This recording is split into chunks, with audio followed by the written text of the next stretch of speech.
যে দাদা হুজুর আব্দুর রহমান হানাফি রহমাতুল্লাহি আলাইহি ওনার একজন আদনা মুরিদ, যদি উনি ওনার কবরে 13 বছর পর যদি ওনার লাশের মধ্যে একটা পোকাও যদি সামান্য পরিমাণ কোনো টাচ করতে না পারে, যদি ওনার কবরের কাপড় যদি তার কবরের ভিতরে যদি এখনো নতুন থাকতে পারে, আমার নূর নবী হযরত 1000 বছর আগে রওজে মুবারাকাতে শুয়ে গিয়েছেন, আমার রাসূলুল্লাহ সাল্লাল্লাহু আলাইহি ওয়াসাল্লামের বডি মুবারাকে একটা সামান্য পরিমাণ একটা পোকা টাচ করবে এটা কোন মুমিন মুসলমান বিশ্বাস করে না, ঠিক কি না বলে?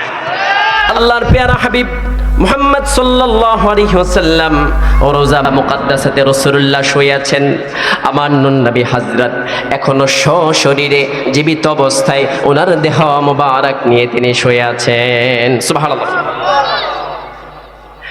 যারা কবরস্থ হয়ে যায় মুমিন মুসলমান, আমরা দেখি অনেকেই কবরের ভিতরে তাদের বডির সাথে তারা জীবিত থাকে, থাকে না? তাদের বডিটা থাকে একেবারে মনে হয় যেন সুস্থ। 13 বছর 15 বছর পার হয়ে যাওয়ার পরেও অনেক বডি পাওয়া যায় কবরের মধ্যে, এই বডিগুলো এখনো কেমন যেন একেবারে তরতাজা আছে। আবার কিছু বডি দেখা যায় 10 দিন 15 দিন 20 দিন যাওয়ার পরেই আর খুঁজে পাওয়া যায় না। প্রিয় ভাইয়েরা, এই পার্থক্যটা কেন? যারা আল্লাহর প্রিয় বান্দা হয়ে আল্লাহর ডাকে সাড়া দিতে পারবে তাদের দেহ মাটি তো দূরের কথা, সামান্য একটা পোকাও পর্যন্ত টাচ করবে না। সুবহানাল্লাহ। তাহলে আজকে কিভাবে এই শত সহস্র বছর পরে এসে আপনারা বলছেন রাসূলুল্লাহর নূরময় দেহ মোবারক রওজা মোবারকের ভিতরে পচে গলে নষ্ট হয়ে গিয়েছে? এটা কি আকীদা আপনাদের? আমাদের তো বুঝে আসে না, ঠিক কিনা বলে? আমি ওই দিন গিয়েছিলাম নরসিংদীতে, সেখানে একজন প্রায় মাগরিব থেকে আসা পর্যন্ত আমার সাথে সোনাকান্দার আব্দুর রহমান হানাফি রাহিমাহুল বারির একটা কারামাত বলেছেন। আগে একটু পরে নেন সুবহানাল্লাহ, আর একটু জোরে শোনার পরে আরো জোরে সুবহানাল্লাহ বললেন। বুঝতে পেরেছেন? একটি কারামত বলবো। দাদা হুজুর আব্দুর রহমান হানাফি রহমাতুল্লাহ আমি আমার জীবনে প্রথম শুনেছি। আমি বসলাম ওনার সাথে। ওনার আব্বার নাম ছিল ইয়াকুব রহমাতুল্লাহ আলাইহি। উনি সোনাকান্দার কোনো খলিফাও ছিলেন না, মুআল্লিমও ছিলেন না, সাধারণ আদনা একজন মুরিদ ছিলেন। ওনার মৃত্যুর প্রায় 3 মাস পূর্বে সোনাকান্দার দাদা হুজুর আব্দুর রহমান হানাফি রহমাতুল্লাহ আলাইহি স্বপ্নের মধ্যে আসলেন। হে ইয়াকুব, তোমার আর বেশি সময় বাকি নাই, মাত্র 3 মাস সময় বাকি আছে। 3 মাস পরে অমুক দিনে রাত্রে 3টায় তুমি ইন্তিকাল করবে, এখন থেকে প্রস্তুতি গ্রহণ করো। সুবহানাল্লাহ বলেন। কে বলতেছেন? আব্দুর রহমান হানাফি রহমাতুল্লাহ। প্রস্তুতি গ্রহণ করো, সময় কিন্তু তোমার শেষ হয়ে গিয়েছে, টাইম হ্যাজ এন্ডেড, সময় শেষ, আর 3 মাস বাকি, দ্রুত প্রস্তুতি নাও। তিনি ভালো করে প্রস্তুতি নিতে শুরু করলেন মৃত্যুর জন্য। 3 মাস আসার আগেই ওনার সমস্ত আত্মীয় স্বজনদেরকে উনি বলে দিয়েছে আমার টাইম আর বেশি বাকি নাই, তোমরা সবাই চলে আসো। সমস্ত আত্মীয় স্বজনরা তারা চারপাশে আসতে লাগলো, কাছাকাছি অনেকে বাড়িতে চলে আসলো, অনেকে কাছাকাছি কোনো আত্মীয়ের বাসায় অবস্থান করলো। এবার 3 মাস পর ঠিক ওই দিন রাত্রের 3টায় সন্তানদেরকে বললো, ও সন্তানেরা আমার জন্য পানির ব্যবস্থা করো। পানির ব্যবস্থা করা হলো। উনি পানি খেলেন। আব্দুর রহমান হানাফি ওনার স্বপ্নে যেমনটা বলেছেন, যেভাবে বলেছেন, যেই সময়ে বলেছেন, ঠিক সেই সময়ে তার ইন্তেকাল উপস্থিত হয়ে গেল। আল্লাহু আকবার বলেন।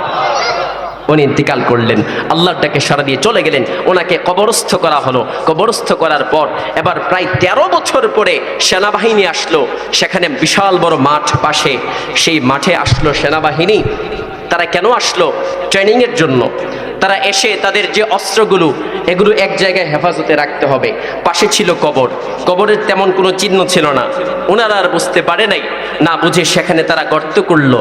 গর্ত করে দেখে সেই ইয়াকুব রহমাতুল্লাহ আলাইহির কবরের পাশে গর্ত করেছে। গর্ত করে দেখে পাশে একটা তাজা লাশ দেখা যায়, কেমন যেন 1 দিন 2 দিন আগে তাকে কবর দেওয়া হয়েছে। আল্লাহু আকবার বলে। হাই হাই, কাজটা করলাম কি? এখানে এত সুন্দর একটা লাশ। এলাকাবাসীকে ডাকানো হলো, জিজ্ঞেস করা হলো এটা কার লাশ? হযরত ইয়াকুব রাহমাতুল্লাহি আলাইহি ওনার আওলাদরা দৌড়ে চলে গেল, কাজটা কি করলেন? আমার বাবার লাশ তো এটা। আহারে, চিন্তার কোনো কারণ নাই। দেখো এখনো পর্যন্ত কবরে কেমন যেন তার শরীরটা, তাকে 5 দিন আর 10 দিন আগে কবর দেওয়া হয়েছে, এখনো একটা পোকামাকড়ও তাকে ধরে নাই। আল্লাহু আকবার। লাশটা কেমন যেন এখনো জীবিত মনে হচ্ছে। এমন একটা পরিস্থিতি। ওনার জন্য মিলাদের আয়োজন করা হলো, দোয়ার আয়োজন করা হলো। আবার মাকবারায় ওনাকে ওনার মাটি দিয়ে চারপাশে ওনার কবরটাকে আবার ঢেকে ফেলা হলো। তাহলে প্রিয় ভাইয়েরা, এই ঘটনা থেকে আমরা কি শিক্ষা গ্রহণ করি? আমরা এটাই শিক্ষা গ্রহণ করেছি যে দাদা হুজুর আব্দুর রহমান হানাফি রহমাতুল্লাহি আলাইহি ওনার একজন আদনা মুরিদ, যদি উনি ওনার কবরে 13 বছর পর যদি ওনার লাশের মধ্যে একটা পোকাও যদি সামান্য পরিমাণ কোনো টাচ করতে না পারে, যদি ওনার কবরের কাপড় যদি তার কবরের ভিতরে যদি এখনো নতুন থাকতে পারে, আমার নবী হযরত 1000 বছর আগে রওজে মুবারাকাতে শুয়ে গিয়েছেন, আমার রাসূলুল্লাহ সাল্লাল্লাহু আলাইহি ওয়াসাল্লামের বডি মুবারাকে একটা সামান্য পরিমাণ একটা পোকা টাচ করবে, এটা কোন মুমিন মুসলমান বিশ্বাস করে না, ঠিক কি না বলে? আল্লাহু আকবার।